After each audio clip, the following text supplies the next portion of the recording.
Yeah, good evening, all of you. Hello, Good evening, sir. guys. Yeah, good evening. Very good Good evening, all evening, of you. sir. Hello, good evening, Yeah, sir. very good evening, ma. So, last previous classes లో ఏమైనా doubts ఉన్నాయండి? Anyone please confirm.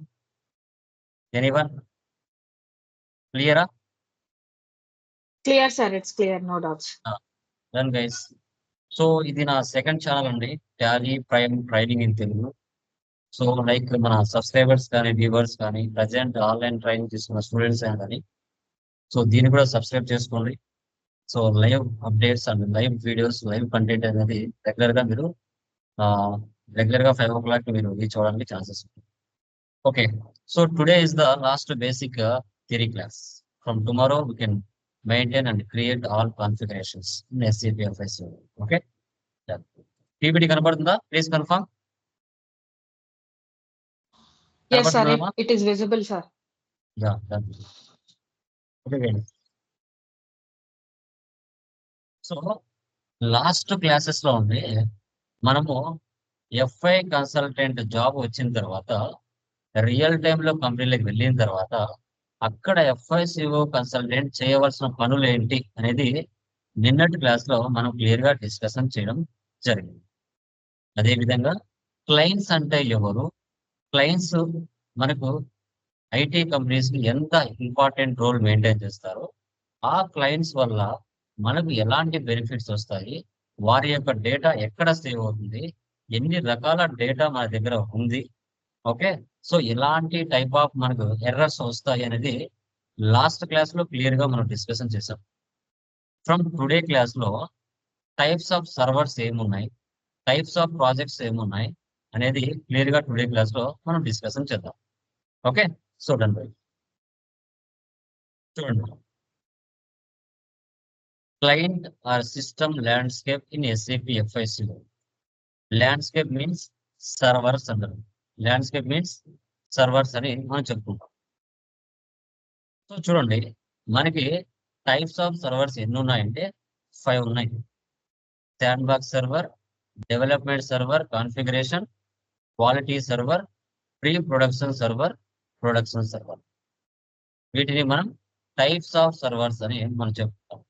మీరు real టైంలో job చేసే place లో ఈ 5 servers అనేది మ్యాండేటరీగా ఉంటాయి. సో ఆ క్లయింట్ యొక్క బిజినెస్ సైజ్ బట్టి 5 సర్వర్స్ మెయింటైన్ చేస్తారు. లేదు అంటే ఇంపార్టెంట్ సర్వర్సే మెయింటైన్ చేస్తారు. ఆ ఇంపార్టెంట్ సర్వర్స్ ఏంటి అంటే development server, quality server, production server. ఇవి 3 ఉంటాయి. మెయిన్ ఇంపార్టెంట్ ఇవి 3. Sand box, pre production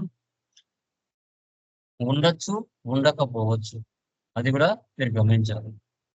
okay, first one చూడండి. శాండ్ బాక్స్ సర్వర్ అంటే it is the initial stages of any implementation project. It's is a trial or error or practice servers. It is a training for end users and FI consultants. ఇప్పుడు sandbox server అంటే ఒక FICO consultant fresher గా job లోకి వెళ్ళిన తర్వాత direct గా real time server లో కూర్చోబెట్టి వర్క్ చేయమని చెప్పరు. సో శాండ్ బాక్స్ సర్వర్ లో వాళ్ళు నేర్చుకున్న కంటెంట్ కానీ వాళ్ళ దగ్గర ఉన్న నాలెడ్జ్ కానీ ఫస్ట్ ఇనిషియల్ గా ఫస్ట్ స్టెప్ లోనే జస్ట్ FI కన్సల్టెంట్ అయినా, ఎండ్ యూజర్స్ ట్రైనింగ్ అయినా, లేదంటే మీరు నార్మల్ గా ప్రాక్టీస్ చేసుకోవాలనుకున్న శాండ్ బాక్స్ సర్వర్ అనేది ఒకటి ఉంటుంది. అది ఎలాంటి ఫైనాన్షియల్ స్టేట్మెంట్స్ కి ఎలాంటి ఎఫెక్ట్ అనేది చూపించదు. That is a just for trial basis and practice purpose.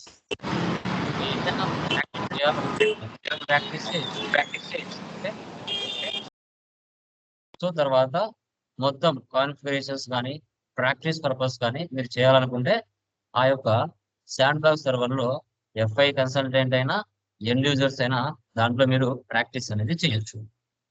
అది మీరు గమనించండి.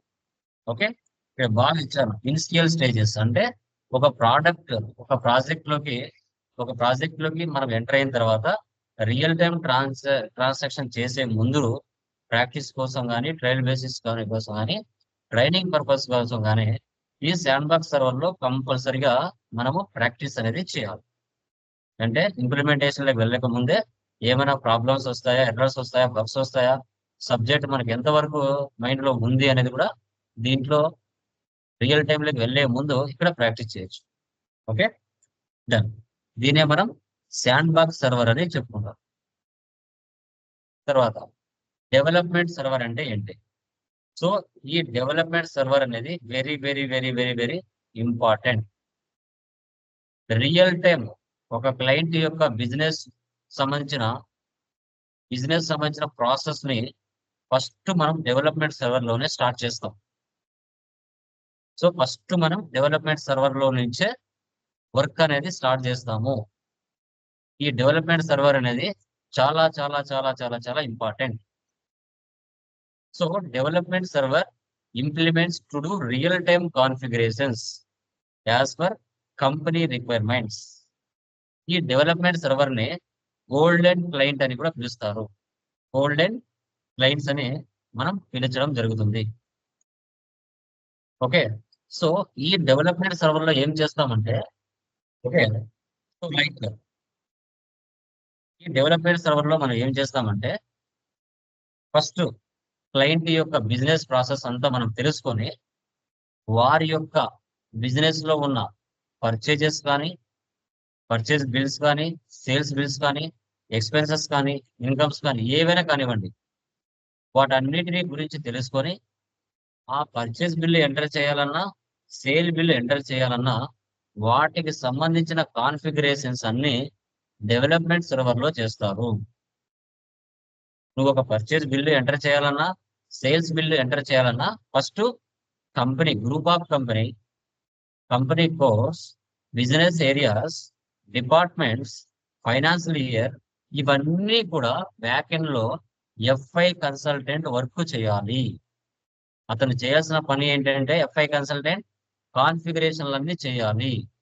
ఆ కాన్ఫిగరేషన్లు అనేది చేయడం కోసమే అతనికి ఎక్కువ అమౌంట్ పే చేస్తారు. 10 lakhs 15 lakhs ఎక్స్పీరియన్స్ 5 years పైన ఉంటే ఆ అమౌంట్ పే చేస్తారు. అదే ప్రెషర్ అయితే మాక్సిమం మనకి 20,000 నుంచి స్టార్ట్ అవుతుంది పర్ మంత్. అది కూడా మీరు గమనించాలి. సో ఈ డెవలప్మెంట్ సర్వర్ లో ఎలాంటి ప్రాబ్లమ్స్ లేకుండా ఈచ్ అండ్ ఎవ్రీథింగ్ నిదానంగా ప్రతిదీ, ఓకే, వెరీ ఇంపార్టెంట్ తో కాన్సన్ట్రేషన్ తో enterprise structure, global settings, chart of accounts, accounts payable, accounts receivable, GST, TDS, వీటికి సంబంధించిన ట్రాన్సాక్షన్స్ అన్ని చాలా పద్ధతిగా ఒక సీక్వెన్స్ లో టీ కోడ్స్ ని కరెక్ట్ గా ఉపయోగిస్తూ కాన్ఫిగరేషన్లు అన్ని చేయాలి. ఓకే, సో ఈ కాన్ఫిగరేషన్లు అన్ని చేసిన తర్వాత మనము ఈ డెవలప్మెంట్ సర్వర్ నుంచి transport request, all configurations are okay, they transport it to the quality server for the testing. నువ్వు చేసిన కాన్ఫిగరేషన్స్ అన్ని అంటే యూనిట్ టెస్టింగ్ అంటే మీరు చేసిన కాన్ఫిగరేషన్స్ టీ కోడ్ అన్ని కరెక్ట్ గా ఉన్నాయా లేదా, మీరు ఒక టీ కోడ్ యూజ్ చేస్తే మరొక స్క్రీన్ ఓపెన్ అవుతుందా, వాటి యొక్క సంబంధించిన అన్ని కూడా కరెక్ట్ గా ఉన్నాయా లేదనేది డెవలప్మెంట్ సర్వర్ నుంచి ఒక క్వాలిటీ సర్వర్ కి, డెవలప్మెంట్ సర్వర్ నుంచి ఒక క్వాలిటీ సర్వర్ కి ట్రాన్స్పోర్ట్ రిక్వెస్ట్ అనేది పంపించడం జరుగుతుంది. ఈ క్వాలిటీ సర్వర్ లో ఒక టీం ఉంటుంది. ఆ టీం ఏం చేస్తుందంటే రకరకాల టెస్టులు చేస్తుంది. In the quality server some special quality testing team will be there. Configuration and T codes are promoted here for testing and verification. ఆ యొక్క కాన్ఫిగరేషన్స్ కానీ టీ కోడ్స్ కానీ అన్ని కరెక్ట్ గా పనిచేస్తున్నాయా లేదా, ఓకే, ఈ క్వాలిటీ సర్వర్ లో ఆ టీం అనేది చెక్ చేయాలి. ఎలాంటి టెస్టింగ్ జరుగుతాయి? Integration testing, functional testing, regression testing, performance testing, security testing, portal testing. ఈ రకరకాల టెస్టింగ్లు అనేది జరుగుతాయి. ఇంటిగ్రేషన్ టెస్టింగ్ అంటే ఏంటి? FI to MM integration, FI to MM అంటే material management, so FI to like SD sales and distribution సంబంధించిన testing, అంటే P2P, O2C, బ్యాంకు సంబంధించిన బిఆర్ఎస్ ట్రాన్సాక్షన్స్, ఇవన్నీ కూడా కరెక్ట్ గా ప్రాపర్ గా నాన్ ఎస్సీపీ నుంచి కానీ ఎస్సీపీలోకి కానీ లేకుంటే ఎఫ్ఐ నుంచి సిఓకి కానీ ఎఫ్ఐ నుంచి ఎంఎం కానీ ఎఫ్ఐ నుంచి పీపీ కానీ ఎఫ్ఐ నుంచి ఓకేనా ఇలా రకరకాల వాటికి end to end process correct గా ఇంటిగ్రేషన్ జరుగుతుందా లేదా, పర్చేజ్ ఆర్డర్ కానీ సేల్స్ ఆర్డర్ కానీ ఓకేనా రిసిప్ట్ నోట్ కానీ డెబిట్ నోట్ కానీ రిజెక్షన్ ఇన్ కానీ ఓకే రిజెక్షన్ అవుట్ కానీ ఇవన్నీ కరెక్ట్ గా వర్క్ అవుతున్నాయా లేదా అనేది ఇంటిగ్రేషన్ టెస్టింగ్. తర్వాత functional testing, providing the appropriate input and verifying the output result. నువ్వు ఒక కాన్ఫిగరేషన్ చేసావండి, ఎంటర్ప్రైజ్ స్ట్రక్చర్ సంబంధించిన కాన్ఫిగరేషన్ చేసావు. ఆ కాన్ఫిగరేషన్ చేసిన తర్వాత ఆ టీ కోడ్స్ ఉపయోగించావు, ఒక ప్రాసెస్ ని క్రియేట్ చేసావు. దాన్ని బట్టి కరెక్ట్ గా ఇన్పుట్ ప్రాసెస్ తీసుకొని ప్రాసెసింగ్ జరిగి అవుట్పుట్ రిజల్ట్ కరెక్ట్ గా ఇస్తుందా లేదా అనేదే ఫంక్షనల్ టెస్టింగ్. ఇప్పుడు వాట్ ఈస్ ఏ కంప్యూటర్ అంటే ఇన్పుట్ లో మనం డేటా ఇస్తాం, అది ప్రాసెసింగ్ జరిగి అవుట్పుట్ రిజల్ట్ కరెక్ట్ గా వస్తుందా లేదా అనేది తెలుసుకోవడమే ఫంక్షనల్ టెస్టింగ్ అంటారు. తర్వాత రిగ్రెషన్ టెస్టింగ్ అంటే ఆ యొక్క సర్వర్ లో అప్డేట్స్ కానీ బగ్స్ కానీ న్యూ ఫీచర్స్ కానీ అప్డేషన్ చేసిన తర్వాత ఓకే బగ్స్ ఎర్రర్స్ ని క్లారిఫై చేసిన తర్వాత అవి కరెక్ట్ గా వర్క్ అవుతున్నాయా లేదా అనేదే రిగ్రెషన్ టెస్టింగ్. తర్వాత performance testing, load conditions, speed, slow downs and crashes. ఇప్పుడు మీరు ఒక కాన్ఫిగరేషన్ చేసిన తర్వాత ఎస్ఏపి సర్వర్ ని మీరు ఓపెన్ చేస్తానే దాని యొక్క పర్ఫార్మెన్స్ స్పీడ్ గా తీసుకుంటుందా లేదా, ఏమైనా స్లోగా తిరుగుతూ తిరుగుతూ తిరుగుతూ ఓపెన్ అవుతుందా, మీరు ఇంటర్నెట్ లేకపోతే ఏ విధంగా స్క్రీన్ తిరుగుతూ ఉంటది, అలాగా పర్ఫార్మెన్స్ మీరు ఒక టీ కోడ్ యూజ్ చేస్తేనే స్పీడ్ గా ఆ పేజ్ ఓపెన్ అవుతుందా లేదా, ఏమైనా స్లోగా ఓపెన్ అవుతుందా, ఏమైనా లోడ్ కండిషన్స్ ఎక్కువైపోయి క్రాషెస్ అవుతున్నాయా అనేదే పర్ఫార్మెన్స్ టెస్టింగ్ అంటారు. తర్వాత security testing, unauthorized access, data breaches and operational disruptions. సెక్యూరిటీకి అంటూ కొందరికే ఆ యొక్క సెక్యూరిటీ ఇస్తారండి, అందరూ ఓపెన్ చేసడానికి కుదరదు ఓకేనా.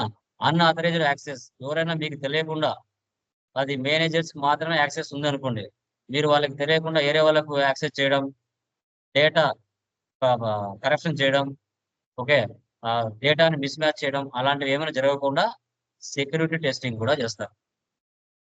తర్వాత portal testing, people, information and business process across organisation and technical boundaries.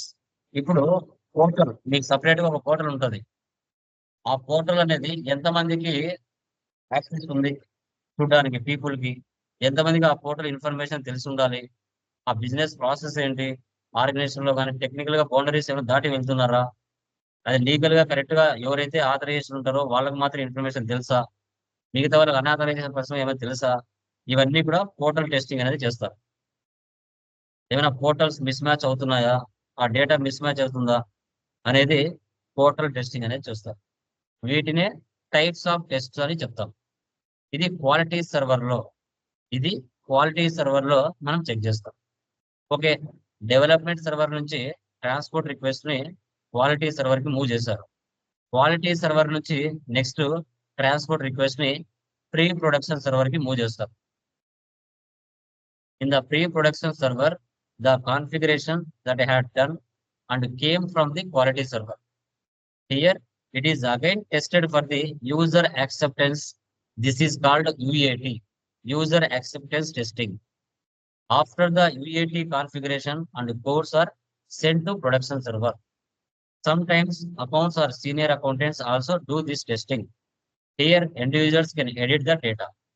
ఇక్కడ క్వాలిటీ సర్వర్ నుంచి అన్ని configurations okay, purchase invoice post చేయొచ్చు, సేల్స్ ఇన్వాయిస్ పోస్ట్ చేయొచ్చు, ఓకే అన్ని కరెక్ట్ గా ఎంట్రీస్ పడుతున్నాయి అని అనుకున్నప్పుడు క్వాలిటీ సర్వర్ నుంచి ప్రీ ప్రొడక్షన్ సర్వర్ కి మీరు ట్రాన్స్పోర్ట్ రిక్వెస్ట్ ని పంపిస్తారు. ఇక్కడ ఎండ్ యూజర్స్ ఎవరైతే ఉంటారో వారి చేత మళ్ళీ ఒకసారి టెస్టింగ్ చేపిస్తారు. T codes configuration steps correct గా వర్క్ అవుతున్నాయా లేదా, ఒకవేళ ఇండివిజువల్స్ లేరు, అక్కడ వర్క్ చేస్తున్న జూనియర్ అకౌంటెంట్స్, సీనియర్ అకౌంటెంట్స్ ఎవరైనా ఉంటే వాళ్ళ చేత అయినా చేపిస్తారు. ఇక్కడ ఇండివిజువల్స్ మాత్రమే డేటాని ఎడిట్ చేయడానికి యాక్సెస్ ఉంటుంది. ఎఫ్ఐ కన్సల్టెంట్ కు యాక్సెస్ ఉండదు. మీరు ఇంటర్వ్యూలో అడిగినప్పుడు కూడా చెప్పాలి. తర్వాత ప్రీ ప్రొడక్షన్ సర్వర్ నుంచి ఇప్పుడు ప్రొడక్షన్ సర్వర్లోకి మూవ్ అవుతారు. ఇది ఒరిజినల్ లైసెన్స్ సంబంధించిన సర్వర్. ఇక్కడ రియల్ టైమ్ ట్రాన్సాక్షన్స్ జరుగుతాయి. This is the last and most refined client where the user will work after project go live. Any changes, new development is done, this development client and the request is transported to production. Here, end users are working on this server daily. They post all types of entries in this server. They can post day-to-day transactions also in this server. FI consultant only have display access. FI consultant have no access to edit, change the data in this server. చూడండి, ఇది go live అంటే real time transactions ఇక్కడ జరుగుతాయి. Business లో జరిగే daily expenses కానీ incomes కానీ ఏవైతే ఉంటాయో వాటికి సంబంధించిన ట్రాన్సాక్షన్స్ అన్ని ఈ సర్వర్ లో జరగడం జరుగుతుంది. ఓకే, ఇక్కడ ఎఫ్ఐ కన్సల్టెంట్ కి ఎడిట్ చేయడానికి, చేంజెస్ చేయడానికి యాక్సెస్ ఉండదు. జస్ట్ డిస్ప్లే, ఏమైనా ఎడిట్ చేయాల్సి వస్తే జస్ట్ చెప్పాలి మనం, అంతే. వాళ్ళకు ఉండవు. ఒకవేళ క్లయింట్స్ రిక్వైర్మెంట్స్ కొత్తగా ఏమైనా ఉన్నా, చేంజెస్ చేయాలన్నా, ఒకవేళ మళ్ళీ డెవలప్మెంట్స్ వరకు వెళ్ళాలి. కస్టమర్ చెప్పాడు, క్లయింట్ చెప్పాడు ఈ చేంజెస్ నాకు కావాలి అని, అప్పుడు ప్రొడక్షన్ సర్వర్ లో వర్క్ ఆఫ్ చేసి మళ్ళీ డెవలప్మెంట్ సర్వర్కి వెళ్ళి అక్కడ ఆ చేంజెస్ చేసి ఆ చేంజెస్ ని మళ్ళీ క్వాలిటీ సర్వర్కి పంపించి అక్కడ మళ్ళీ రకరకాల టెస్టులు చేసి ప్రీ ప్రొడక్షన్కి వచ్చి మళ్ళీ ప్రొడక్షన్కి రావాలి. అప్పుడు మళ్ళీ లైవ్ లోకి పంపిస్తారు. ఎండ్ యూజర్స్ వారి బిజినెస్ లో జరిగే డైలీ వర్కింగ్స్ ఏవైతే ఉన్నాయో అవి ఈ సర్వర్ లోనే మనం చేయాల్సి వస్తుంది. Real time day to day transactions అన్ని కూడా ఈ సర్వర్ లోనే వాళ్ళు చేపిస్తారు. దీన్నే ప్రొడక్షన్ సర్వర్ అంటాం. ఎగ్జాంపుల్ చూడండి, రియల్ టైంలో అవసరమయ్యే 3 servers: development server, quality server, production. Sand box pre production ఉన్నా లేకపోయినా ఏం కాదు, బట్ ఇవి 3 మాత్రం మ్యాండేటరీ. సో కస్టమైజేషన్స్, టెస్టింగ్ అన్ని కూడా ఇక్కడ జరుగుతాయి. క్లయింట్ కి సంబంధించిన ప్రతి వర్క్ కూడా డెవలప్మెంట్ సర్వర్ లోనే ఫస్ట్ స్టార్ట్ అవుతుంది. అక్కడ నుండి క్వాలిటీ సర్వర్ కి మూవ్ చేస్తాం, అక్కడ నుండి ప్రొడక్షన్ సర్వర్ కి మూవ్ చేస్తాం. సో దీన్నే types of servers, system landscape అని మనం డిస్కషన్ చేస్తాం. ఓకే, రియల్ టైంలో మీరు వర్క్ చేసే ప్లేస్ లో ఈ 5 సర్వర్లు ఉండకపోవచ్చు, 3 ఉండొచ్చు. ఆ 3 డెవలప్మెంట్, క్వాలిటీ, తర్వాత ప్రీ ప్రొడక్షన్, ప్రొడక్షన్. ఇవి 3 చాలా చాలా ఇంపార్టెంట్. మీకు ఇంటర్వ్యూలో అడిగేది కూడా వీటి మీద అడుగుతారు. ఓకేనా? సో మా దీంట్లో ఏమైనా డౌట్ ఉందామా? సిస్టమ్ ల్యాండ్స్కేప్ ఏమైనా డౌట్ ఉందా అండి? ఎనీవన్? సార్, ఇప్పుడు శాండ్ బాక్స్ సర్వర్ అంటే మేము ప్రాక్టీస్ చేసుకోవడానికి ఇప్పుడు మాకు ఒక సర్వర్ ఇస్తారు కదా సార్, అది మాకు శాండ్ బాక్స్ సర్వర్ అవుతుందా లేకపోతే అది డిఫరెంట్? శాండ్ బాక్స్ అవుతుంది. ఓకే, మీరు చేసేదంతా శాండ్ బాక్స్, అది trial basis or practice, real time కాదు. ఓకే, రియల్ టైం అంటే మనం చేసేదన్నీ కూడా ఇలా ఉంటాయి అని మనం నేర్చుకుంటున్నాం. బట్ రియల్ టైంలోకి వెళ్ళిన తర్వాత కొన్ని మారుతాయి. ప్రాసెస్ అంతా ఇంతే, అక్కడ కొంచెం స్క్రీన్ అటు ఇటు అవుతుంది, ఒక 20%. మిగతా అంతా సేమ్ ఉంటుంది. మీరు టాలీ ఎలా నేర్చుకుంటున్నారో ఆడ 1% లైసెన్స్ ఉండదు, అంతే. 99% అంతా ఫ్రీనే. డేట్లు ఒక్కటి మారవు రియల్ టైంలో. ఈడ మనం ప్రాక్టీస్ చేసే దాంట్లో ఆ డేట్లు మారాయంటే ఇంకా ఒరిజినల్ అకౌంట్సే. ఈడ కూడా అంతే, ఈడ ఒరిజినల్ క్లయింట్ ఇది కాదు కాబట్టి మనం ప్రాక్టీస్ చేసుకోవడానికి ఈ సర్వర్. రియల్ టైంలో వెళ్ళినా కూడా ఇంచుమించు 99% ఇలాగే ఉంటుంది, 1% కొంచెం మారుతుంది. సో దీన్ని సిస్టమ్స్ ల్యాండ్స్కేప్ అంటారు. Okay, next